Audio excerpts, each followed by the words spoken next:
નમસ્કાર દર્શક મિત્રો, હું છું આશ્લેષા પટેલ અને આપ જોઈ રહ્યા છો અરવલ્લી ન્યૂઝ. સાબર ડેરી દ્વારા સાબરકાંઠા અને અરવલ્લી જિલ્લાના પશુપાલકોના સાબર ડેરી સામે વિરોધના 5મા દિવસે ભાવફેરને લઈને સાબર ડેરીએ વાર્ષિક ભાવફેર પ્રતિ કિલો ફેટ દીઠ ₹995 ચૂકવવાની જાહેરાત કરી છે. ત્યારે માલપુર તાલુકાના સભાસદ પશુપાલકો સાબર ડેરીના પ્રશ્નો માટે મોટી સંખ્યામાં દૂધ ઉત્પાદકો મોર ડુંગરી જલારામ મંદિરે એકત્ર થયા હતા અને સાબર ડેરીના નિયામક મંડળની બેઠક દ્વારા ભાવફેરની જાહેરાતને નકારી કાઢીને આક્રોશ વ્યક્ત કર્યો હતો. માલપુરના પશુપાલકોએ જણાવ્યું હતું કે સાબર ડેરીએ જે પણ નિર્ણય લીધો છે તે નિર્ણયને માન્ય ન રખાતા વિરોધ યથાવત રાખવાની ચીમકી ઉચ્ચારી હતી અને વધુમાં જણાવ્યું કે સાબર ડેરીની આગેવાની કરતા સાબર ડેરીના ચેરમેન, એમડી, સભ્યો અને રાજકીય આગેવાનો તથા જેને દૂધ નથી ભરાતું એવા લોકો સાથે બેસીને પ્રતિ કિલો ફેટ દીઠ ₹995 ચૂકવવાની ભાવફેર મામલે સમાધાન કર્યું તે યોગ્ય નથી અને અમારી લડત ચાલુ જ રહેશે. કારણ કે સંઘની કુલ 2800 મંડળીઓમાં 950 સંઘની સભાસદો છે. ત્યારે મંડળીઓના પ્રતિનિધિઓ સાથે બેસીને કોઈ પણ પ્રકારની ચર્ચા ન કરતા ચેરમેન કે એમડીને કોઈ રસ નથી અને નિર્દોષ પશુપાલકો જેલમાં બંધ છે. તેમને છૂટા કરવા કે જેલ બહાર લાવવા કોઈ પગલાં લીધા નથી, જેથી દૂધ ઉત્પાદન કરતા માલપુર તાલુકાના દૂધ ઉત્પાદકોએ આક્રોશ સાથે જણાવ્યું કે જ્યાં સુધી સભાસદ મંડળીઓના પ્રતિનિધિઓ સામે બેસીને ચેરમેન નિયામક મંડળ સુમેળ નિર્ણય નહીં કરે અને નિર્દોષ પશુપાલકોને છૂટા કરવામાં નહીં આવે ત્યાં સુધી દૂધ ન ભરાવવાની લડત યથાવત રહેશે તેવી ચીમકી ઉચ્ચારી હતી. વૈભવ રાઠોડ, અરવલ્લી ન્યૂઝ, મોડાસા. પટેલ, અમે 1800 થી 2000 મંડળીઓના પ્રતિનિધિઓ એટલે કે દૂધ ઉત્પાદકો ભેગા થયા અને અમે એવું નક્કી કર્યું કે ભાઈ કાલે નિયામક મંડળ અને જે અન્ય સભ્યો કે જે બહારના માણસો હતા એમના દ્વારા જે ત્યાં ગાડી સમાધાન કર્યું એ અમને મંજૂર છે નહીં.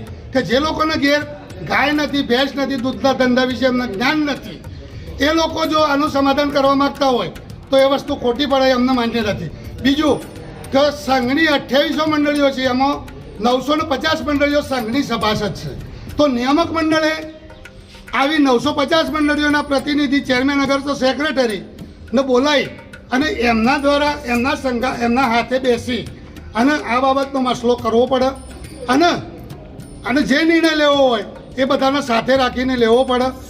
એ લોકો જે નક્કી કર્યું એ અમને મંજૂર છે નહીં અને અમે મંજૂર રાખવા માગતા નથી. બીજી વસ્તુ એ કે નિર્દોષોને જે પૂર્યા છે એ નિર્દોષોને જ્યાં સુધી છૂટા કરવામાં નહીં આવે ત્યાં સુધી ભાવફેરની રકમ અમે સ્વીકારવા માટે તૈયાર નથી. માલપુર તાલુકાના તમામ દૂધ ઉત્પાદકો ભેગા થઈ અને આજે નિર્ણય લઈએ છીએ કે જ્યાં સુધી નિર્દોષોને છૂટા નહીં કરવામાં આવે ત્યાં સુધી અમે ભાવફેરની રકમ સ્વીકારવા માટે તૈયાર નથી. અમારી ભાવફેરની રકમ 20% જોઈએ છે, એ વાતમાં કોઈ બેમત નથી. બરાબર. તો દૂધ ઉત્પાદકોની એક માગણી છે કે જ્યાં સુધી આ વસ્તુનો નિર્ણય નહીં આવે, જ્યાં સુધી નિયામક મંડળ સંઘના જે સંઘ સભાસદ મંડળીઓના પ્રતિનિધિ સાથે બેસી એમના પ્રતિનિધિઓને બોલાવી અને આનું સમાધાન નહીં કરે ત્યાં સુધી અમારું દૂધ બંધ રહેશે અને બંધ રહેશે. અમે કોઈ ત્યાં સુધી અમે દૂધ આપવા માટે તૈયાર નથી. પોલીસની ગાડીઓ જો મોકલવામાં આવતી હોય તો એ વસ્તુ તદ્દન ખોટી છે. બરાબર. એ બંધ કરાવવી જોઈએ. અને માનો કે પોલીસની ગાડીઓ મોકલશે તો કોઈ ફેર પડવાનો નથી. લોકો દૂધ ભરવા તૈયાર ન હોય તો પોલીસની ગાડીઓ આવીને શું કરવાની છે? બરાબર. એટલે અમારી એક નિયામક મંડળ તેમજ સમગ્ર જનતાને એક વિનંતી છે કે માલપુર તાલુકાના જે દૂધ ઉત્પાદકો આજે ભેગા થયા એ બધાએ ભેગા થઈને આ નિર્ણય કર્યો છે કે એમને અમારું નાક દબાવ્યું છે, અમે એમનું ગળું દબાવવા માગીએ છીએ અને એ ગળું દબાવ્યા પછી જ જ્યાં સુધી અમારો નિર્ણય નહીં આવે ત્યાં સુધી અમે દૂધ ભરવા માટે તૈયાર નથી. અમારે બીજું કશું કહેવું નથી. અમારું દૂધ છે, અમે સ્વતંત્ર છીએ અને અમારું દૂધ ભરવા માટે અમે અમારી રીતે જ નિર્ણય લઈએ છીએ.